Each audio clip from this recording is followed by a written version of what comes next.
La nuit européenne des chercheurs, rencontre dans le noir.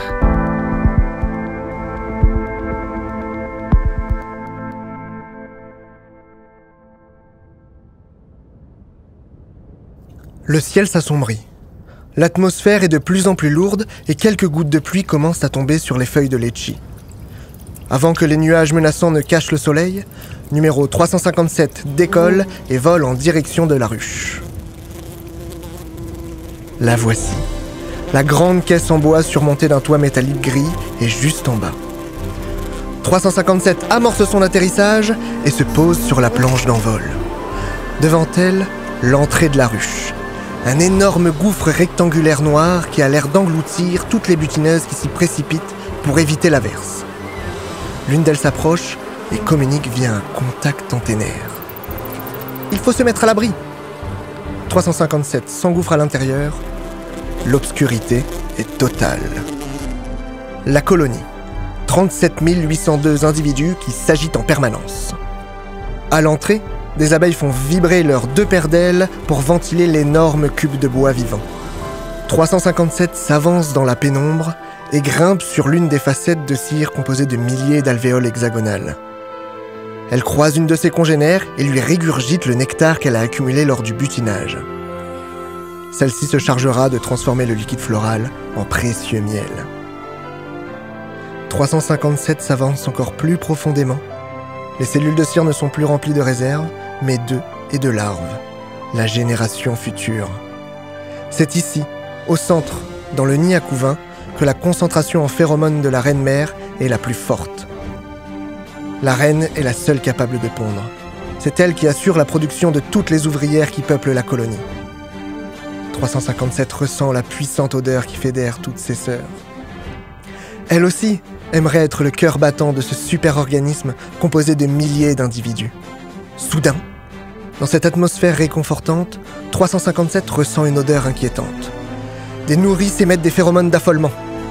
De jeunes abeilles viennent de terminer leur métamorphose et sortent en titubant des cellules. Ce n'est pas normal. Elles tremblent et ont les ailes complètement déformées. Soudain, la panique s'installe chez les nourrices et trouble l'agitation organisée de la colonie. On aurait juré avoir senti passer une chose dans le noir. Une ouvrière chevronnée s'interpose au milieu de ce vacarme olfactif pour tenter de débusquer l'intrus. Rien. Elle ordonne alors rapidement la reprise du travail, expliquant ce moment de folie par le comportement erratique des nouvelles-nées malades. Les infortunés déformés sont alors nourris et épouillés, et tout le monde se disperse pour remplir ses tâches. 357 retourne en direction de la sortie pour aller butiner.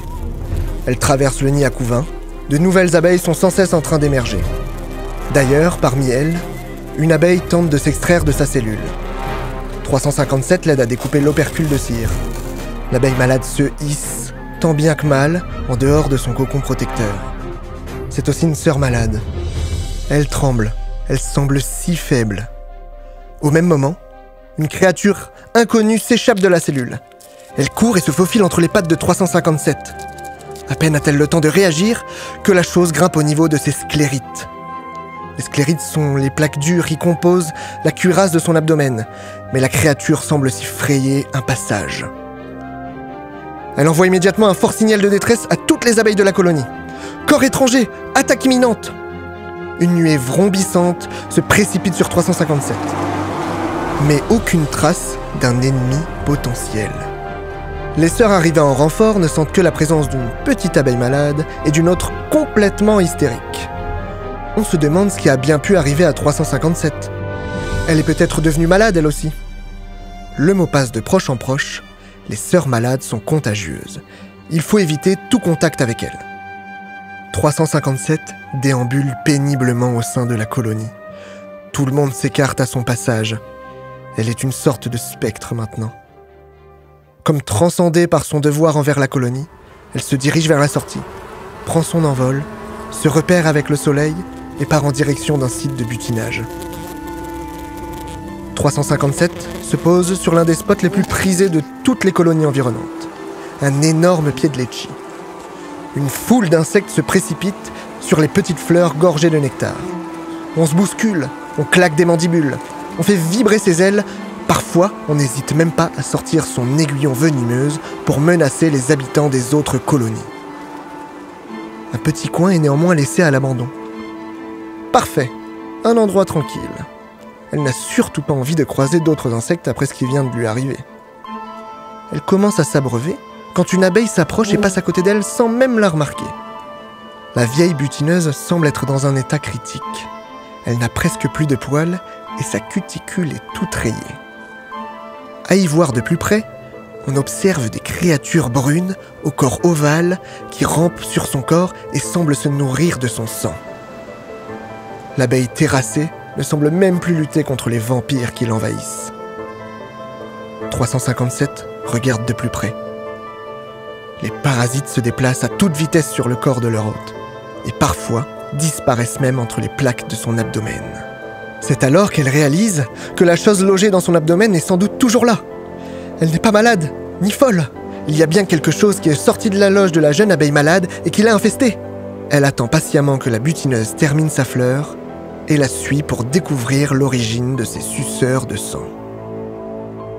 Après avoir traversé une épaisse forêt, 357 se retrouve en face d'un cube de bois, au toit gris, et étrangement ressemblant à son foyer. L'abeille mourante atterrit tant bien que mal et s'engouffre dans l'antre. L'endroit ne semble pas très accueillant. Mais dans un élan de courage, 357 se précipite aussi à l'intérieur. Un silence remplit les lieux.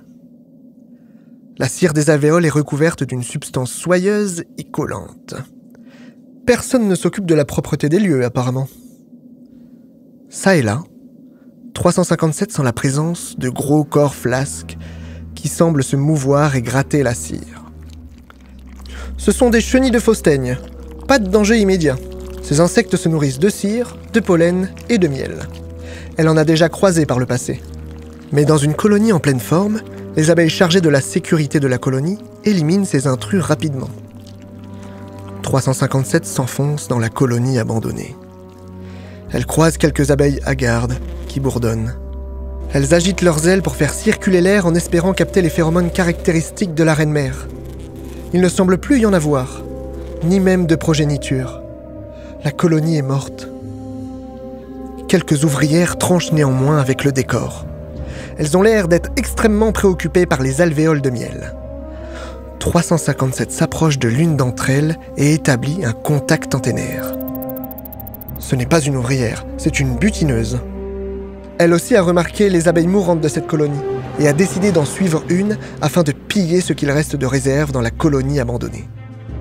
357 indique qu'elle est ici, non pour piller, mais pour en savoir davantage sur le mystère qui entoure de dangereuses créatures. Elle indique à son interlocutrice que la ruche dans laquelle elle se trouve en est infestée. La pilleuse n'est pas du tout surprise quand 357 lui explique qu'elle en a une. Elle lui explique même que c'est à cause de ces parasites que cette colonie est morte. Ils se sont installés discrètement, infestant petit à petit toutes les abeilles de la ruche. L'ensemble s'est ensuite affaibli, peu à peu, jusqu'à la mort. La pilleuse lui dit cependant que sa colonie parvient à résister à l'envahisseur. 357 vient de trouver l'abeille qui allait l'aider à sauver sa colonie. À toute vitesse, 357 se dépose en catastrophe sur le plancher de la ruche. Elle se hâte à l'intérieur, passe à toute vitesse les différents niveaux et parvient au centre de la colonie. Elle dresse ses antennes en avant et tente de capter l'origine des phéromones de la reine-mère. Elle capte un chemin olfactif et l'emprunte. Au bout d'une brève course, elle se retrouve devant la grosse abeille royale. Pour attirer son attention, elle lâche devant la reine le parasite mort que la pilleuse lui a retiré. 357 l'avait précieusement gardé dans ses mandibules en gage de preuve de sa santé mentale. La reine fait un petit bond en arrière, surprise par ce corps étranger. Des nourrices aux aguets se mobilisent immédiatement autour de 357 et de la reine, les antennes dressées, pour essayer de comprendre la situation. Tout se passe à merveille. 357 vient de parvenir à rassembler un auditoire. Grâce à une suite de frétillements, de contacts et de phéromones, elle entame sa démonstration. Elle raconte la vieille abeille complètement envahie qu'elle a suivie jusqu'à sa ruche. Là, elle décrit l'ambiance apocalyptique qui y régnait et la rencontre avec la pilleuse qui l'amena jusqu'à sa colonie. À l'intérieur d'un tronc d'arbre se dressait une immense forteresse de cire. La surface dédiée à l'élevage de la progéniture était hors norme et une quantité impressionnante de nourrices était à l'œuvre. Mais certaines d'entre elles agissaient de façon complètement contraire au bon fonctionnement de la ruche. Elles ouvraient les opercules et retiraient les nymphes encore immatures, puis les éliminaient. Pas de panique. C'était le prix à payer pour ne pas que la cité sombre. En effet, 357 avait appris alors que le discret parasite se multipliait dans les cellules de nymphes d'abeilles, et que si l'on voulait réguler sa présence, il fallait se débarrasser de la progéniture la plus infectée. 357 n'a pas encore complètement convaincu son public. Il faut une preuve. Elle plaque ses antennes contre les alvéoles de cire à la recherche d'une cellule infestée. Les sœurs venues assister à son discours la suivent. Elle s'arrête net sur un opercule qu'elle commence à découper avec ses mandibules et l'ouvre comme une conserve. Elle plonge la tête à l'intérieur de l'alvéole, agrippe la jeune nymphe et l'extrait de son cocon. Tout le monde se précipite et examine du bout des pattes et des antennes la progéniture avortée. On remarque les fameuses créatures.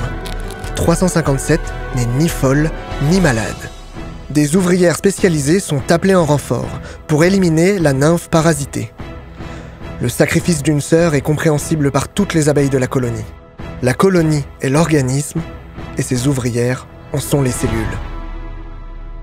Après l'intervention de 357, les nourrices s'empressent de faire passer le message dans toute la ruche. Ainsi, on gardera en mémoire la suite de gestes permettant à la colonie de réguler le nombre de créatures parasites nommées Varroa Destructor. 357 n'était plus une abeille parmi tant d'autres. Certes, elle ne pouvait pas devenir le cœur battant de la colonie à l'instar d'une reine, mais elle pouvait devenir son système immunitaire.